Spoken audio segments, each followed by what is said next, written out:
यहाँ हम बोलते हैं देशा में देश हरियाणा, जित दूध दही का खाना, लेकिन आज के दिन हरियाणा तो ऐसा हो गया, ऐसा देश हरियाणा हो गया है जहाँ पे अपराध और नशे का ठिकाना बन गया है।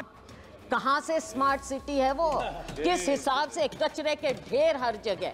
और मिलेनियम सिटी गुड़गांव, खुद कॉलीग वहाँ से मंत्री, वहाँ से एमपी, 2 दिन पहले उनका इतना बड़ा इंटरव्यू छपा था कि वहाँ पर क्या बदहाली है गुड़गांव में कि सेंसस किया जाए, कास्ट सेंसस किया जाए, लेकिन ये सरकार चुप्पी साधे। ये बजट है किसके लिए ये भी तो पता चले।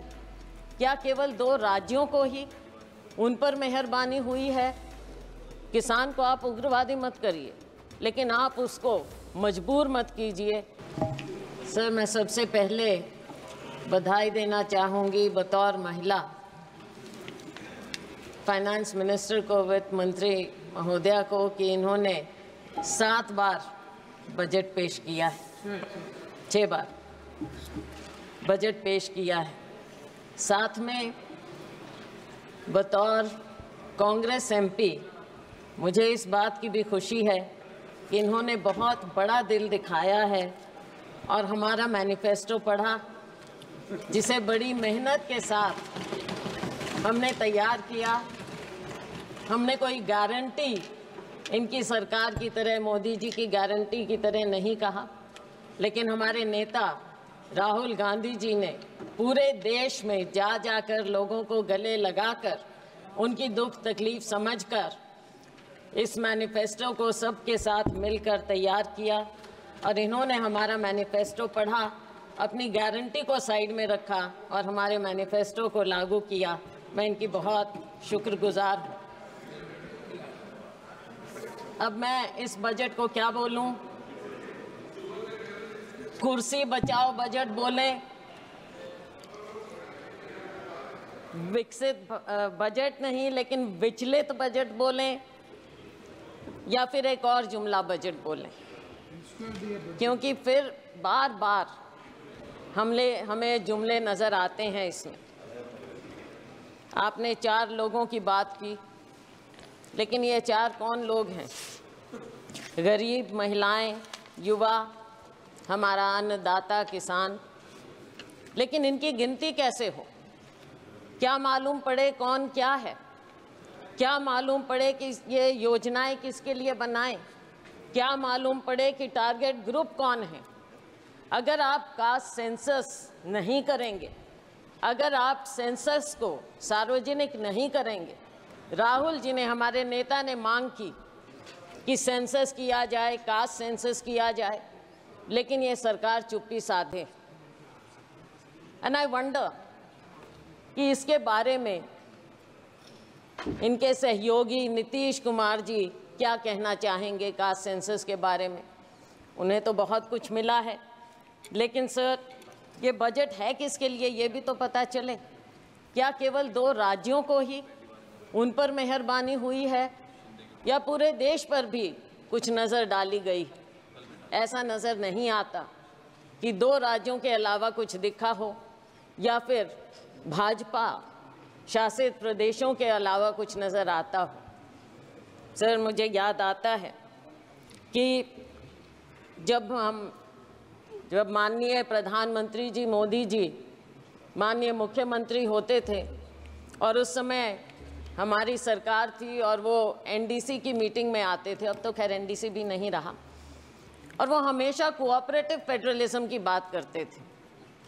अब शायद वो शब्द पूरी शब्दावली से निकल चुका है, कम से कम भाजपा की और सरकार की शब्दावली से निकल चुका है। लेकिन 2 राज्यों को भी मैं थोड़ा आगाह करना चाहूँगी। नीतीश जी तो हमारे साथ पुराने रह चुके हैं, 10वीं लोकसभा में थे, सब समझते हैं। नायडू जी भी बहुत अनुभवी हैं, राजनीतिज्ञ हैं। इनकी बातों पर ना जाएं। आज बेशक लगता हो कि बहुत कुछ दिया है, लेकिन नज़र फेरते देर नहीं लगती, तो इसलिए उनको भी मैं आगाह करना चाहूँगी। आज खुशियाँ मनाएं, लेकिन समय बदलते देर नहीं लगेगा सर। तो ये जो बजट पेश किया गया, इसमें जो इन्होंने गारंटी की बात की, शायद लोगों को विश्वास नहीं हुआ, और इसीलिए 303 से लेकर 241 पर आ गए। विश्वास पैदा करना इनका काम है, इन्होंने विश्वास खोया और तभी ये डाउनस्लाइड हुआ। आज के दिन भी जब बातें होती हैं बजट में, हम सुनते हैं तो ऐसा लगता है कि कुछ पर मेहरबान और बाकियों को दरबान बना दिया गया है। दरवाजे के बाहर खड़े रहो, अगर मेहरबानी होगी तो शायद आपको कुछ मिल पाएगा। सर, जब प्राकृतिक आपदा की भी बात होती है, भाजपा शासित प्रदेशों के लिए तो सेंट्रल असिस्टेंस की बात की गई बजट में, लेकिन हिमाचल प्रदेश की जब बात हुई तो एक्सटर्नल एजेंसीज़ की बात आ गई वहाँ पर कि उनके माध्यम से मदद की जाएगी। ऐसा भेदभाव क्यों? ये नहीं होना चाहिए और इसकी हम घोर निंदा करते हैं कि आप सबके साथ ऐसे भेदभाव। और फिर एक बात और सर, हरियाणा, महाराष्ट्र, झारखंड और शायद जम्मू कश्मीर चुनाव की ओर जा रहे हैं, पर ऐसा लगता है कि सरकार ने पहले ही हार मान ली। इन राज्यों का जिक्र तक नहीं, 3 राज्यों का जिक्र तक नहीं हुआ, कुछ दिया तक नहीं। और दुख इस बात का है कि आज 3 केंद्रीय मंत्री हैं हरियाणा से केंद्र में, एक तो मुख्यमंत्री भी रह चुके, लेकिन हरियाणा को कुछ नहीं मिला। मुझे मालूम नहीं कि अंदरूनी इनकी क्या बातें होती हैं, वो तो खैर सार्वजनिक हो नहीं सकती, लेकिन दुर्भाग्य है मेरे राज्य का, हरियाणा का, कि 3 केंद्रीय मंत्री होने के बाद भी हमें हरियाणा को ये कुछ ना दे पाए हैं और नाम तक लेना मुनासिब नहीं समझा। सर, किसान की बात है, किसान की आय दुगनी करने की बात कही गई। स्वामीनाथन कमेटी रिपोर्ट की बात लागू करने की शुरू में की थी, लेकिन बहुत कन्वीनियंटली, आसानी से अब स्वामीनाथन कमेटी रिपोर्ट का नाम तक नहीं लिया जाता है। एग्रीकल्चर का, कृषि सेक्टर का बजट आधे के करीब हो गया है। 2019-20 में जहां 4.97% था, इस बजट में आपने 2.74% करके छोड़ दिया है। बात करते हैं एमएसपी की। एमएसपी के बारे में कहा गया माननीय वित्त मंत्री जी ने कि आपने बहुत से उपजों को इस बार एमएसपी दिया है, लेकिन क्या आपने स्वामीनाथन कमेटी रिपोर्ट के मुताबिक फॉर्मूला अपनाया है? C2 plus 50%? नहीं, बिल्कुल नहीं, क्योंकि आप भूल चुके हैं उसे। थोड़ा सा याद दिलाना चाहूँगी कि बढ़ाने के बावजूद जब हमारी सरकार थी, यूपीए सरकार, उस समय गेहूं की एमएसपी हमने 119% बढ़ाई थी और धान की 134% बढ़ाई थी, लेकिन मोदी जी की सरकार में केवल 47% गेहूं और 50% धान बढ़ाई गई है। तो इसमें पीठ थपथपाने का तो कुछ नज़र आता ही नहीं। आज के दिन इतनी अग्रेरियन क्राइसिस है, खास करके हमारे राज्यों में, लेकिन उसकी ओर कोई ध्यान नहीं है। किसान बैठा रहे, साल से ऊपर बैठा रहा, लेकिन उसकी ओर ध्यान नहीं दिया। ऐसे बना देते हैं जैसे कोई दुश्मन हो, किसी दुश्मन देश के साथ बॉर्डर बनाए जाते हों। ऐसी बात होनी नहीं चाहिए। पूंजीपतियों के मित्र हैं, ये दुनिया जानती है, पूंजीपति खास तौर से जानते हैं। किसान अपने दुख को समझते हुए ये जानता है कि केवल और केवल पूंजीपतियों का ध्यान दिया जाएगा। सर, आज हमारी सरकार में 72,000 करोड़ रुपया हमने किसानों का कर्जा माफ़ किया था, लेकिन आपने अपने पूंजीपति मित्रों का 16 लाख करोड़ रुपया माफ़ किया। किसानों की ओर कोई ध्यान नहीं। शायद आपको लगता है कि किसानों का कर्जा माफ़ करेंगे तो वो आलसी हो जाएंगे, पैदावार नहीं करेंगे, काम नहीं करेंगे, शायद यही शंका है, मैंने पढ़ा कहीं पर। और नाबार्ड के मुताबिक हर किसान औसतन 1.35 लाख रुपए के कर्जे में है। ये नाबार्ड का फिगर है, मेरा नहीं। तो साथियों, ऐसी बात नहीं, फिर से वही बात आ गई, मित्रों पर मेहरबानी और किसानों और मजदूरों से बेईमानी। बेईमानी मैंने इसलिए कहा कि शब्द यूज नहीं करना चाहिए। नाबार्ड का फिगर है ये? मैं हाँ जी, नाबार्ड। मैं ये इसलिए कह रही हूँ क्योंकि आपने समझौता किया किसानों के साथ, और लेकिन आपने वादा खिलाफी की। हर बात में आपने वादा खिलाफी की। कौन सा साल था? 2021, और आज कौन सा साल आ गया है, कौन सा समय आ गया है। किसान अपना दुख लेकर फिर भी बैठा है। किसान को आप उग्रवादी मत करिए, लेकिन आप उसको मजबूर मत कीजिए उग्र होने पर। और मजबूर और मजदूर दोनों बना दिया है आपने। किसान को, मजदूर को किसी और ध्यान नहीं है। और इसके ऊपर एक और फसल बीमा योजना हमारे यहाँ अपने प्रदेश की मैं बात कर सकती हूँ। फसल बीमा योजना से आप किसान से पैसा तो ले लेते हैं प्रीमियम, लेकिन जब मुआवजा देने की बात आती है तो वो सालों साल बैठा रहता है। मेरी अपनी कॉन्स्टिट्यूएंसी में नरवाना में 3 साल से किसान बैठा है मुआवजे के लिए, उसकी और कोई ध्यान नहीं। 3,40,000 करोड़ रुपया आपको प्रॉफिट मिला है बीमा कंपनियों को, लेकिन जब किसान को देने की बात आती है तो वो दर दर भटकता रहता है, कोई उसकी ओर ध्यान नहीं। माननीय अध्यक्ष महोदय, किसान धरने पर बैठा रहा। 736 किसान शहीद हो गए, चले गए इस दुनिया से, लेकिन उनके बारे में एक भी शब्द नहीं बोला गया, ना उन्हें कुछ देने की बात की। आज भी हरियाणा और पंजाब शंभू बॉर्डर पर किसान बैठा है, मजबूर है।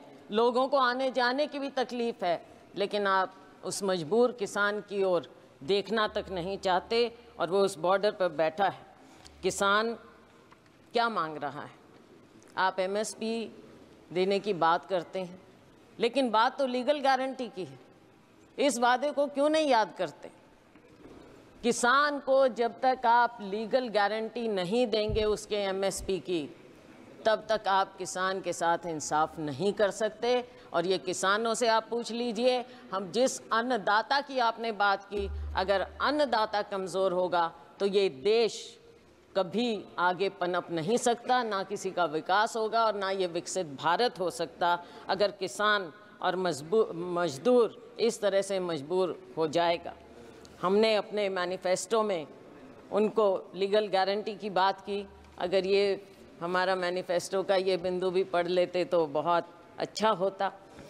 सर, मज़दूरों की दयनीय स्थिति और ख़ास तौर से ग्रामीण मज़दूर की जो स्थिति हो गई, भारतीय जनता पार्टी के मोदी सरकार के 10 साल में मजदूरी वृद्धि केवल 1% हर साल की गई, उससे भी कम। और अगर मनरेगा की बात करें, मुझे दुख इस बात का हुआ कि मनरेगा का एक बार भी नाम नहीं लिया गया इस पूरे बजट में। और मनरेगा तो वो है जिसे आप पहले नकारते थे, फिर आपने समझा, आपने उसको अपनाया। बेशक हम पर कटाक्ष करके माननीय प्रधानमंत्री जी ने मनरेगा को अपनाया, लेकिन अपनाया। और अगर कोई सेवियर था कोविड में ग्रामीण क्षेत्र में तो वो मनरेगा था। और आप आज मनरेगा को भूल गए। मनरेगा बजट समय से याद ही नहीं रखते हैं।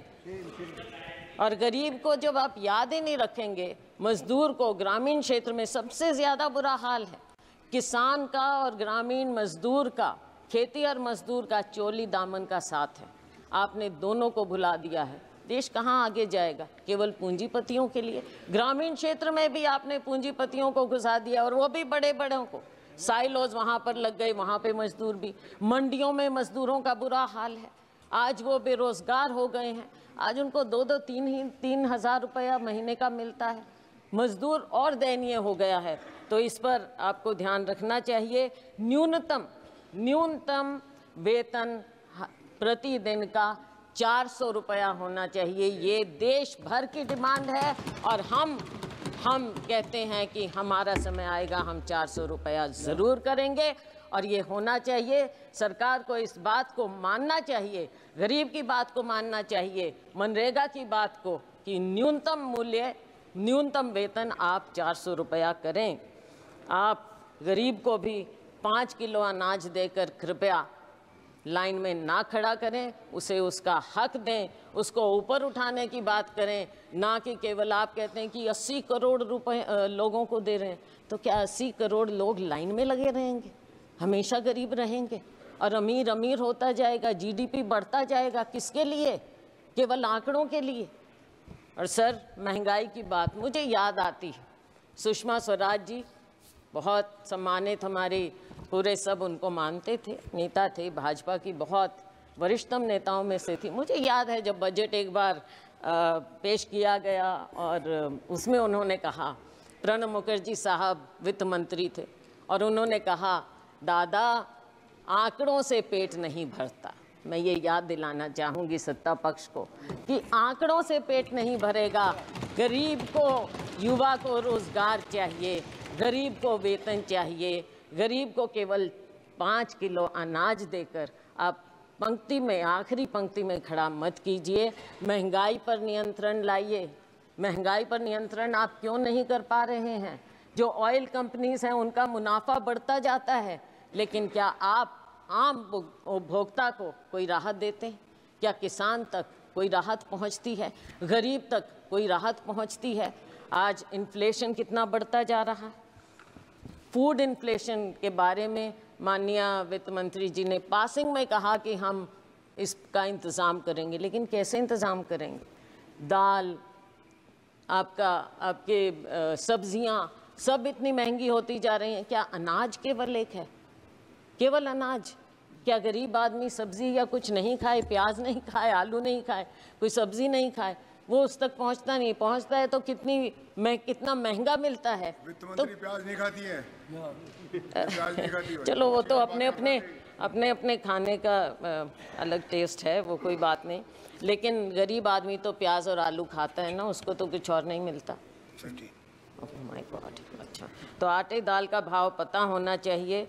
और एलपीजी की जो आंसू आपने पहुंचने की बात कही थी, आज आंसू आपको महिलाओं के, बहनों के नज़र नहीं आते। शिक्षा की हम बात करें तो शिक्षा का स्तर जिस कदर गिरता जा रहा है, मेरे अपने राज्य में प्राइमरी स्कूल सैकड़ों की संख्या में बंद होते जा रहे हैं, और लेकिन सरकार का उसकी ओर कोई ध्यान नहीं है। सरकारी स्कूलों में गरीबों के बच्चे पढ़ते हैं, अमीरों के नहीं।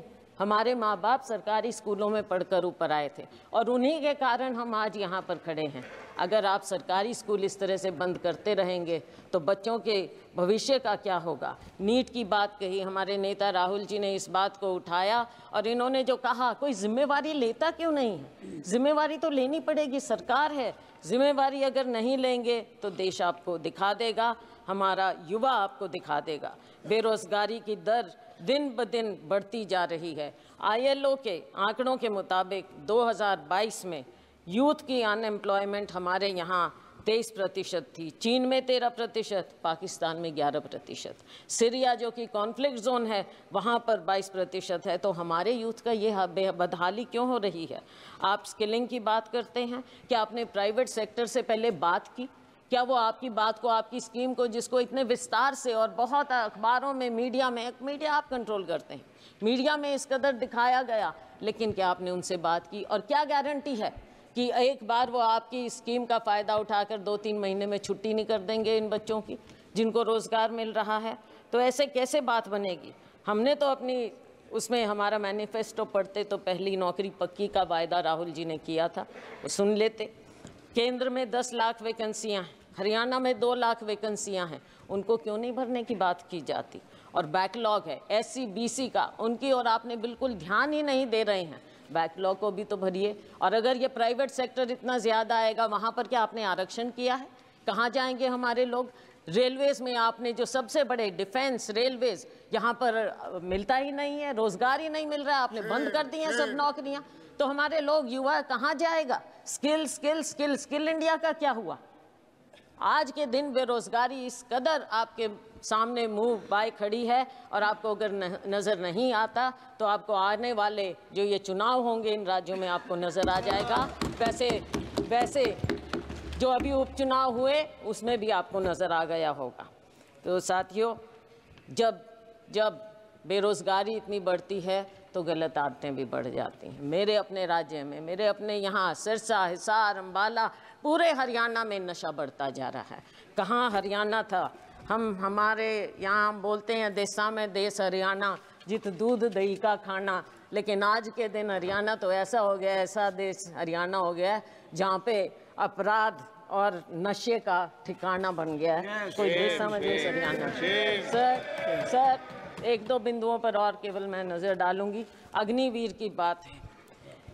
अग्निवीर के खोखलेपन का पर्दाफाश राहुल गांधी जी ने यहाँ पर इस सदन में किया है। सरकार कितने ही टॉल क्लेम्स करे, लेकिन असलियत अगर आप ज़मीन पर जाएंगे तो आपको पता चल जाएगी। आपने दो कैटेगरी बना दी है।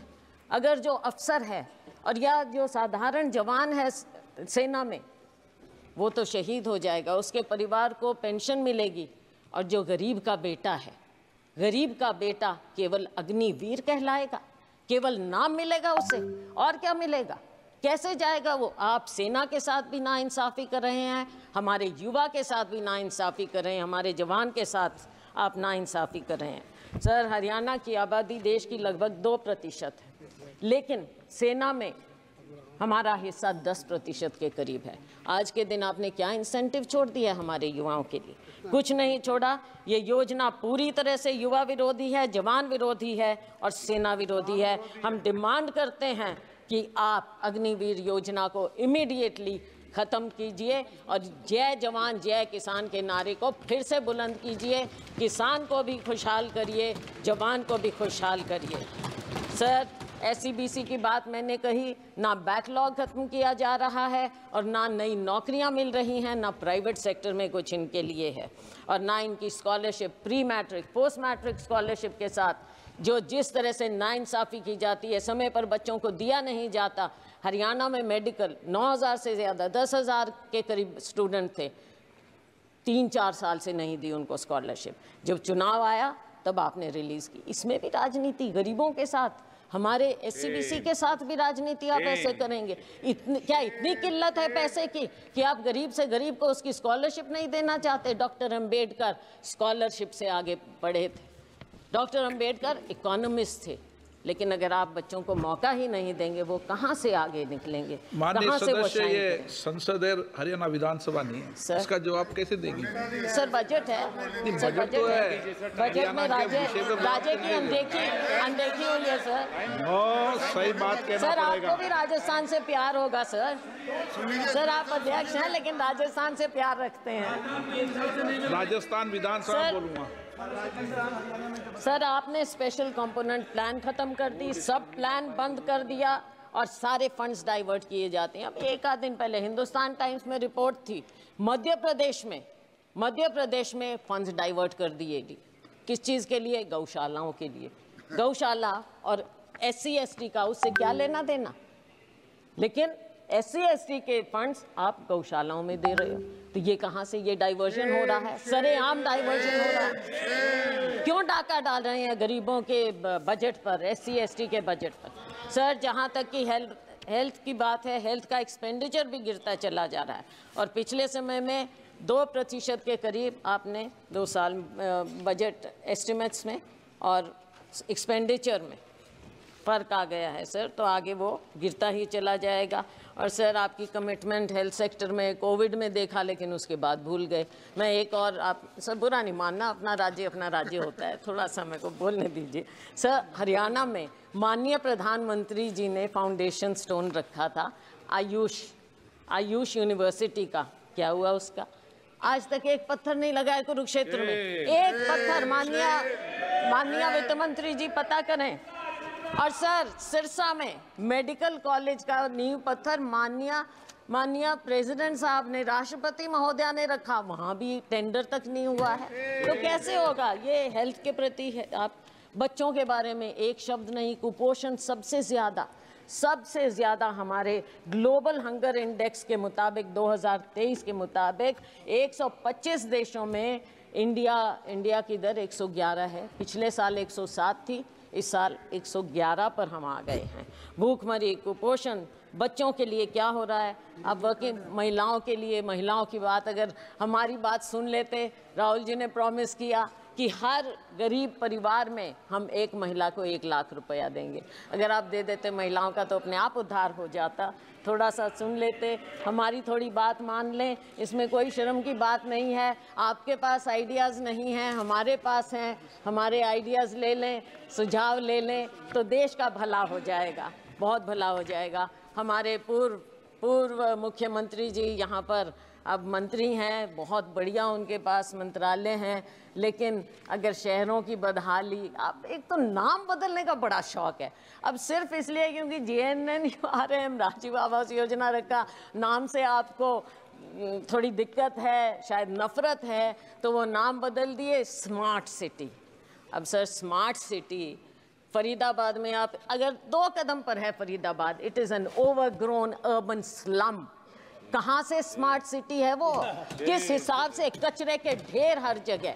और मिलेनियम सिटी गुड़गांव, खुद कॉलीग वहाँ से मंत्री, वहाँ से MP, 2 दिन पहले उनका इतना बड़ा इंटरव्यू छपा था कि वहाँ पर क्या बदहाली है गुड़गांव में कचरा प्रबंधन की। आप उनकी ही बात सुन लें क्या हो रहा है। मैं उम्मीद करती हूँ कि आपस में कॉलीग्स जो माननीय पूर्व मुख्यमंत्री हैं वो अपने यहाँ पर कॉलीग की बात सुनेंगे, दूसरे फरीदाबाद में एक और कॉलीग हैं केंद्रीय मंत्री, उनकी बात सुनेंगे। इन शहरों का तो थोड़ा आप कल्याण करिए। मैं जानती हूँ आप हताश हो चुके हैं हरियाणा की तरफ से, लेकिन हरियाणा के लोगों का 10 साल आपको मौका मिला, कुछ तो कर दीजिए, कुछ तो कर दीजिए हरियाणा का।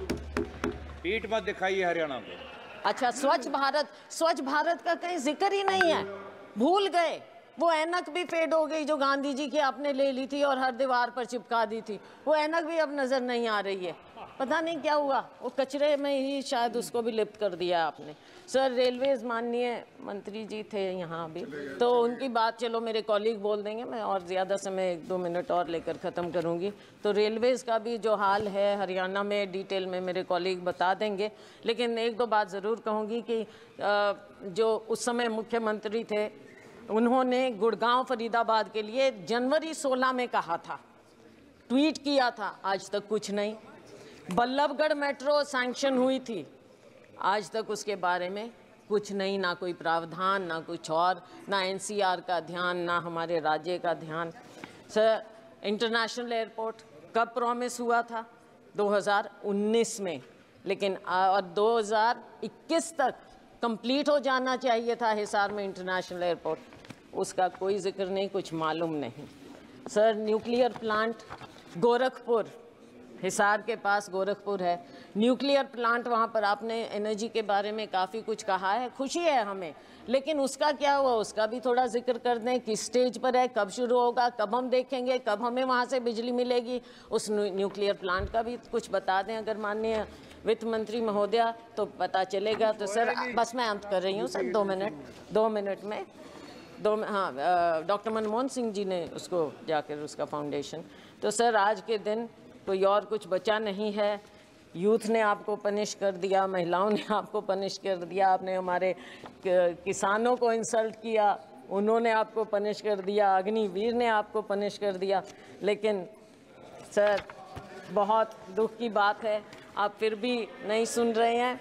और सर हम आपसे केवल, माननीय प्रधानमंत्री जी अगर इंटरवीन करें, हम केवल ये चाहते हैं देश के लिए, देश को बताइए कि आप कुछ सीख ले रहे हैं, जो आपको दिखा रहा है देश एक दिशा, उससे कुछ सीख लें। अग्निवीर स्क्रैप करिए, MSP को लीगल गारंटी दीजिए और फार्म लेबर को, हर लेबर को 400 रुपया प्रतिदिन आप कर दीजिए, वरना आपका वही हाल होगा जो बाकी देश ने आपको दिखाया है। आपकी सरकार हंसते रहिए, केवल ऐसी हंसते विदाई एक स्लोगन पर, ये स्लोगन्स की सरकार है ना, ये स्लोगन्स की सरकार है, तो आपका आखिरी स्लोगन ये है कि कुर्सी को बचाओ, मित्रों पर लुटाओ। बहुत बहुत धन्यवाद, थैंक यू।